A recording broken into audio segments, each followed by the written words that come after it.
Okay, so I'm going to talk about Dawn, which is a mission to an asteroid. This is an image here you see from our data. And the colors you see here, I know that this is big on art and color this workshop. That actually tells you how high things are. Okay, so this is the highest and the blue is the lowest. Okay, now why should we care about asteroids? They're kind of boring. They're sometimes called the vermin of the skies, and they're just, rocks out there. Well, asteroids are the debris that was left over from the formation of the solar system. Here is an artist's rendition. This is actually done by Bill Hartman, who's an artist and a scientist, how the solar system looked as it was being formed 4.5 billion years ago. Here is the sun being formed, and the planets are starting to coalesce out of these channels of dust. And these little things that you see here, which you sometimes call planetesimals, are the building blocks of planets. And the asteroids are just the planetesimals that never made it to planets. They are the building blocks of where we all came from. So by looking at them, by studying them, we can understand our own creation here in the solar system. So here is an image of the asteroids as we know them right now. Most of the asteroids occur between Mars and Jupiter.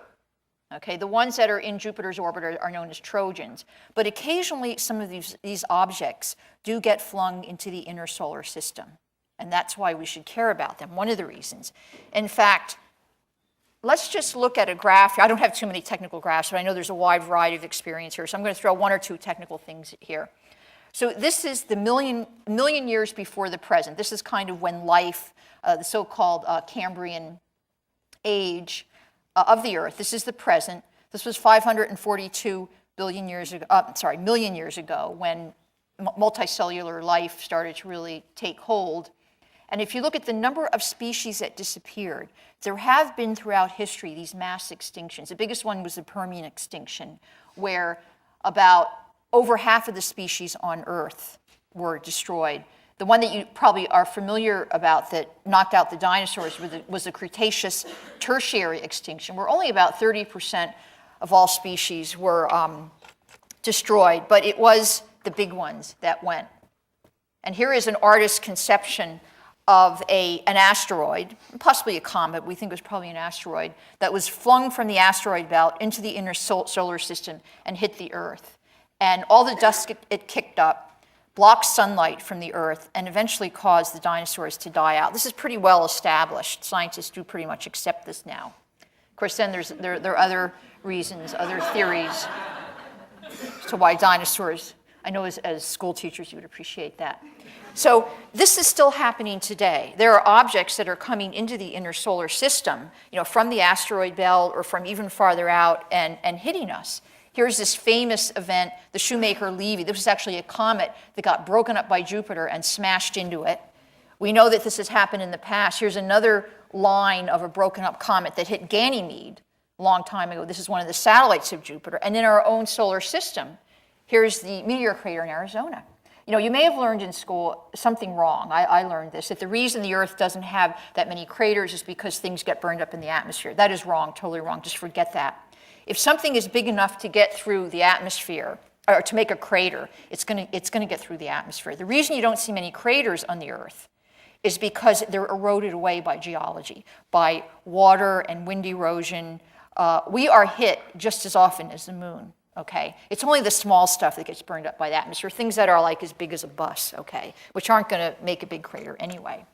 So we have to worry about this. One of the reasons to understand asteroids is so we can understand what it is, how these things get propelled into the inner solar system and what they look like, because at some point we may have to go and actually try to, what we call mitigate one, which means pull it off, push it off its orbit or actually blow it up.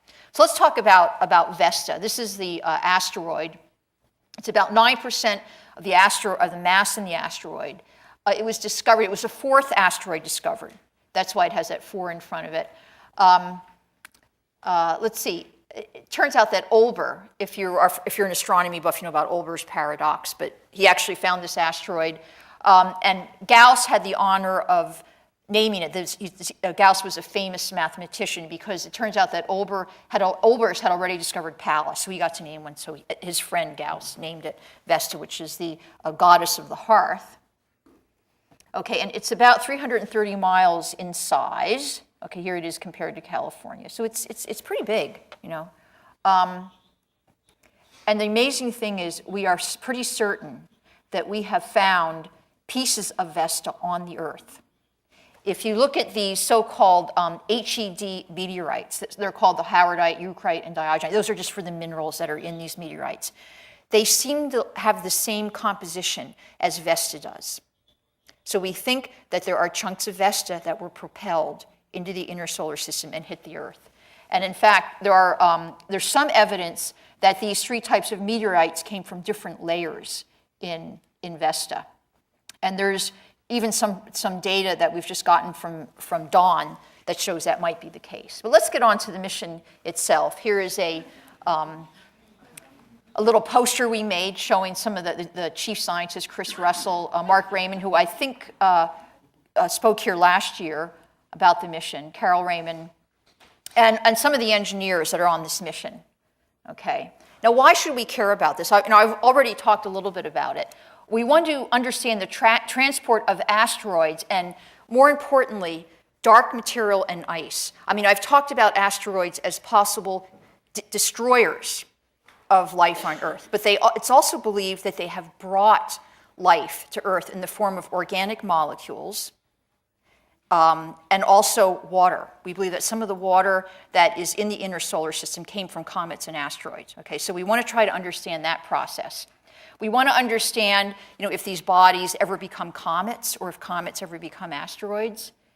And we want to look at Vesta very closely because we think it's kind of like almost a little planet. I mean, it was actually classified as a planet for decades, kind of like the Pluto controversy. When it was first discovered, it was considered a planet. I don't have time to go into that.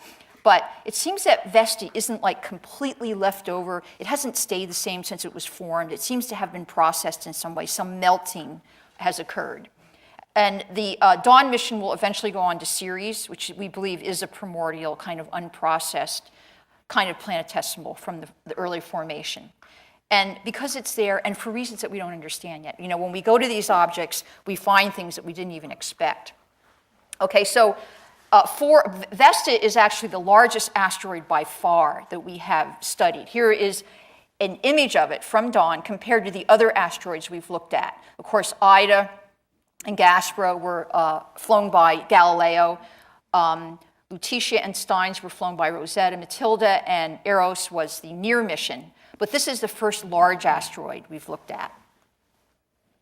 And we have visited some comets. I don't have time to go into detail because this is a short talk, but Deep Impact went to Tempel 1, which is a comet. Okay, comets are active small bodies that have jets of ice and other volatiles that are expelled into the solar system.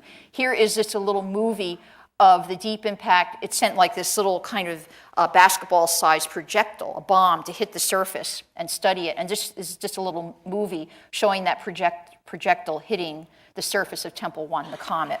Okay, so we have been to comets. And Deep Impact actually went to another comet called Hartley 2. And I wanted to show this because I think this is one of the most amazing pictures in astronomy. When we got up close, we saw all these ice particles that were being expelled from the jets on Hartley. It's really quite amazing. Okay, and here's another asteroid that was actually flown by a Japanese spacecraft, Itokawa. And you can see this, it's very rough, but there are also some smooth, ponded area. We call this ponded areas. I wonder if we can maybe turn the lights out up here, because I think some of these pictures would show up better if some of the lights, at least up here, were off. Okay. So let's talk about Dawn, the mission Dawn. That's what this talk is supposed to be about. We launched in 2007, made a pass by Mars to get that gravity assist, and finally reached Vesta in August 2011, almost a year ago. And we're going to stay, we're probably going to stay past May. We're going to stay later than we originally thought because it's so interesting. And then after we depart Vesta, we're actually going on to another asteroid, Ceres, and try to study that, which is a more primitive asteroid. Okay, the obligatory launch photo. There it is, 2007. I wasn't there. I actually wasn't part of the mission back then, but there we are. Now, okay, so one of the things about being on one of these missions is you've studied these objects from the Earth through a telescope. And in many cases, they're just points of light. And you study it for years and years. And then in the space of a few weeks, and in some cases just the space of a few hours, if there's a flyby, you are brought up close and personal to these objects. So this is actually what has happened. This is the best image of Vesta we can get from the Earth. This is Hubble, taken from the Hubble Space Telescope, and this is a computer model based on the image. Now you can see that there seems to be a large crater there on the South Pole.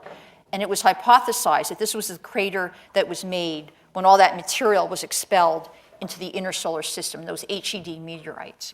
So that was our theory. So this is what Vesta looks like, several weeks out. We're starting to see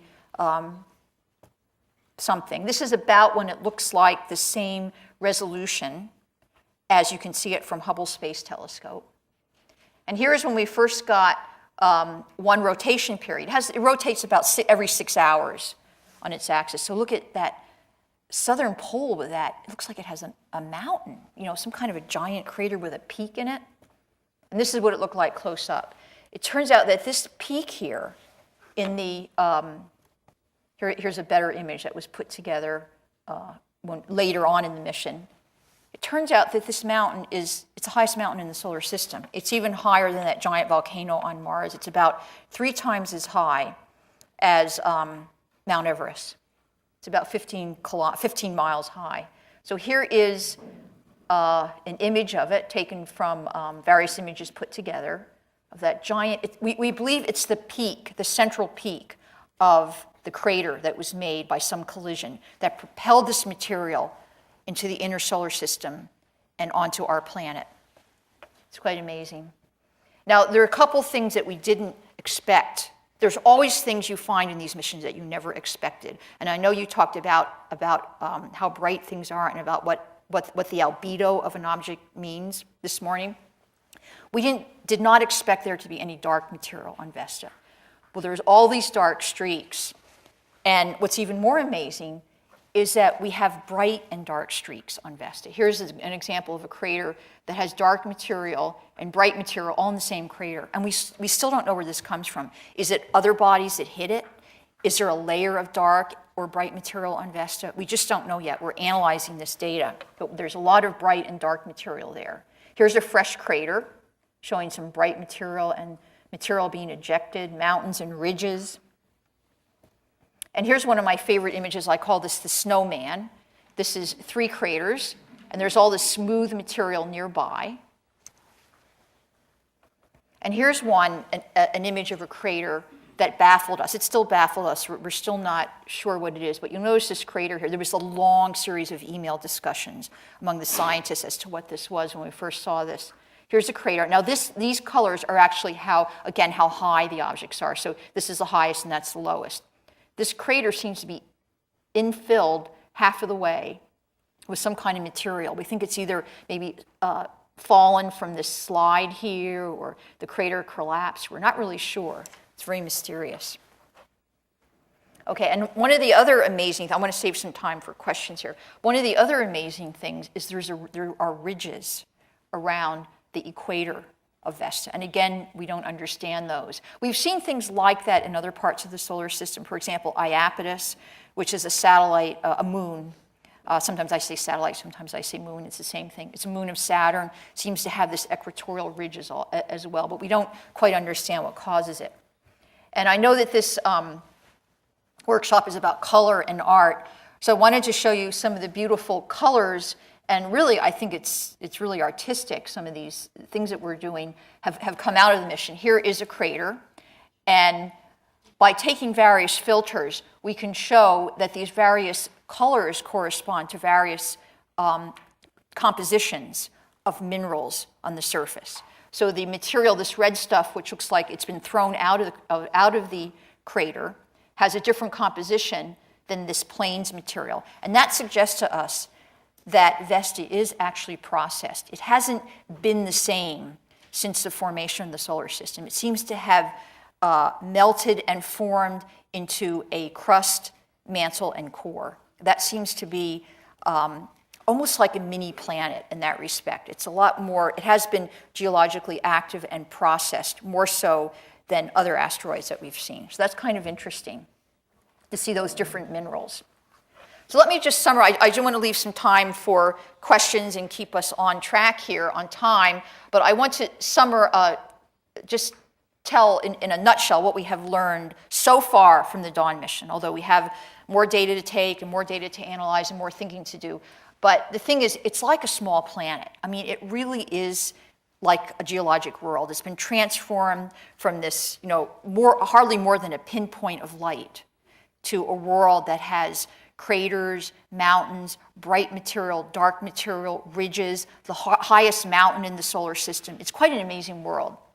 And we see a huge range of features on Vesta. As I said, largest mountains, there's hills, ridges, and smooth plains. There's certain areas that seem to be almost smooth, as if maybe some fine particles settled out on it. There is also much bright and dark material. We didn't see, this was unexpected, and we hadn't seen this on any asteroid before. And we still don't understand. For example, we don't know whether this dark material is from Vesta or comes from some other asteroid that hit it. We still haven't been able to answer that. Hopefully we will in the next few months. And we've known this actually before the mission, but this is really important to realize that parts of Vesta have impacted the Earth. And we think that that crater that you see, the gigantic crater in the South Pole, is the hole that was left after that material was blown out of Vesta from some kind of violent collision in the past. Okay, so I think this is my last slide. Yeah, okay. The future. Well, we're going to stay at Vesta for a few more months. It's a lot more interesting than we thought, so we want to hang around a bit longer. But the Dawn spacecraft is going to go on to Ceres. That was the first asteroid that was found. That's why it has that number 1 Ceres. Now, that's about 30% of the mass in the asteroid belt, so it's a large object. It's more primitive. We believe there's probably some water ice there, but it may be differentiated. That means kind of separated into core, crust, and mantle. That may have been like that from the very start. And we're not sure, there may even be a liquid mantle. And whenever you talk about a liquid mantle, you always bring up the possibility that might be an incubator for life. Because life as we know it requires 3 things: liquid water, a source of energy, and food. And if it has liquid water, source of energy could be the sun, and some organic molecules, then there could be some type of, it at least has the conditions for primitive life to start, like some of the other moons of the solar system. So we have a lot of work to do, but we've gotten some amazing pictures, and just stay tuned to hear more things to come out from the Dawn mission.